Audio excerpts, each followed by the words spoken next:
Bismillahirrahmanirrahim. Assalamu alaikum. Welcome to Ghor Publishers. Our slogan is redefining the geography of education through digital resource for conceptual learning. My name is Haseeb Yamin Khan, and today we are going to discuss Ghor Skill Up Mathematics Series Grade 5. The unit is 4. The title of Unit 4 is Factor and Multiples. तो आज का जो हमारा unit 4 में जो topic है वो है LCM by using prime factorisation method. हमने एलसीएम फाइंड करना है प्राइम फैक्टराइजेशन मेथड के जरिए। तो आइए इसको एग्जांपल के थ्रू हम समझते हैं। हमें कह रहा है find the LCM of 6, 18 and 24 using prime factorisation method. Prime factorisation method को यूज करते हुए हमें 6, 18 और 24 का एलसीएम मालूम करके देखें। To find the least common multiple using prime factorisation, अगर आप एलसीएम फाइंड करना चाह रहे हैं प्राइम फैक्टराइजेशन के थ्रू तो क्या करेंगे, write the prime factorisation for each number. हर नंबर के आप क्या बनाए, प्राइम फैक्टराइजेशन नंबर्स बनाए। सेकंड स्टेप क्या है, write each prime factor the greatest number of its time its appear in of any of the number then multiply the factors. वो कह रहे हैं कि इसमें जो ग्रेटेस्ट नंबर ऑफ आ रहे हैं जो कि रिपीट में आ रहे हैं उनको आप लिखें और बाद में उनको आपस में क्या कर दें, मल्टीप्लाई करवा दें, तो हमारा क्या आ जाएगा, रिक्वायर्ड आंसर आ जाएगा।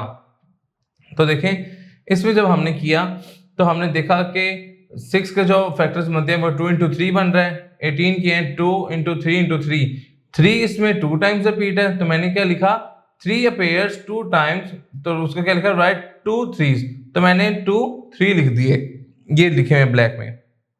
फिर अब हमने 24 के जो फैक्टर्स बनाए तो उसमें आया कि 2 3 टाइम्स है इंटू 3, तो 2 3 टाइम्स है तो मैंने क्या लिखा, 2 appears 3 times and right 3 2s, तो मैंने 3 को 3 2s लिख दिए। तो 3 टाइम्स 2 है और 2 टाइम्स 3 है, तो इनको आपस में मल्टीप्लाई किया तो हमारा कलेक्टिवली आंसर क्या आ गया, 72। तो हमारा लीस्ट कॉमन मल्टीपल ऑफ 6, 18 और 24 का जो आया है वो क्या है, हमारा 72। अब वो कह रहे हैं to find LCM by prime factorisation method, कहता है प्राइम फैक्टराइजेशन के जरिए निकालना चाह रहे हैं एलसीएम, फॉलो दीस स्टेप्स, कहता है इन स्टेप्स को फॉलो करके भी निकाल सकते हैं। कहता है find prime factors of all given numbers, अगर आप जो नंबर्स दिए हैं उनके सबसे पहले फैक्टर्स निकालें। Find product of common prime factor in 2 और मोर numbers and non common prime factors. वो कह रहा है आप प्रोडक्ट निकाल लें जो कॉमन नंबर्स हैं और जो नॉन कॉमन नंबर्स हैं। थर्ड पे कह रहे हैं multiply all common and non common prime factors. वो कह रहा है कॉमन वाले जो आपका प्रोडक्ट आएगा और जो नॉन कॉमन वालों का प्रोडक्ट आएगा उसको आप आपस में मल्टीप्लाई करेंगे, ठीक है। तो हमारा ये भी इस तरीके से भी हम एलसीएम फाइंड आउट कर सकते हैं। एक्सरसाइज की तरफ मूव करते हैं। एक्सरसाइज 4.6 में 4.6 में मैं कह रहा है find the LCM of each set, her set जो है दिया हुआ है नंबर्स का सेट दिया हुआ है उसका एलसीएम फाइंड करके दें, use prime factorisation method, prime factorisation method को इस्तेमाल करते हुए। तो आइए इसको स्टार्ट करते हैं। लेट्स सपोज हम इसमें से क्वेश्चन नंबर देखते हैं, आपको 4 देखते हैं। क्वेश्चन नंबर 1 का पार्ट नंबर 4, उसमें मैं कह रहा है कि 10 और 5 के प्राइम फैक्टराइजेशन फाइंड करके दें। तो देखें जो 5 के जो फैक्टर बन रहे हैं वो क्या था, 1 into 5, और जो 10 का है वो क्या है, 2 into 5, ठीक है।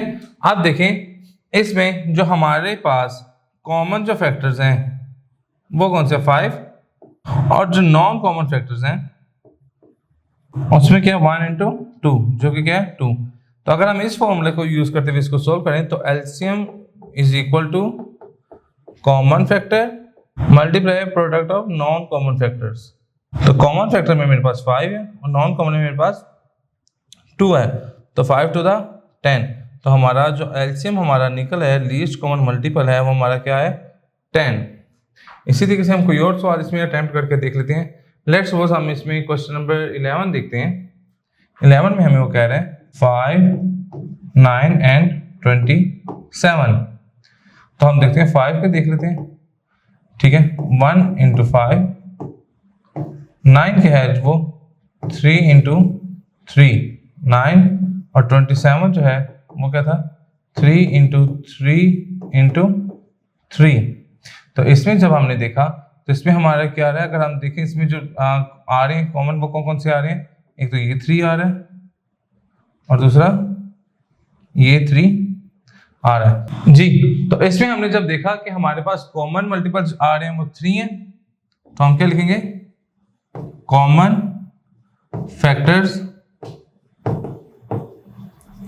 वो क्या 3 into 3 which is equal to 9 and non common factors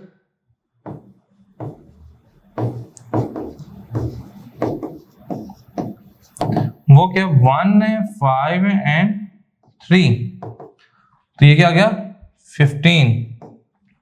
तो एलसीएम हमने पढ़ा कि product of common and non common, common मेरे पास 9 है, नॉन कॉमन 15 है, तो मेरा आंसर क्या आ जाएगा 135। तो हमारा एलसीएम क्या आ जाएगा 135, और यही हमारा रिक्वायर्ड आंसर है जी। तो आज का लेक्चर हमारे यहाँ पे मुकम्मल होता है। इंशाल्लाह नेक्स्ट लेक्चर में मुलाकात होती है। गौर पब्लिशर ज्वाइन करने का शुक्रिया। अल्लाह हाफिज़।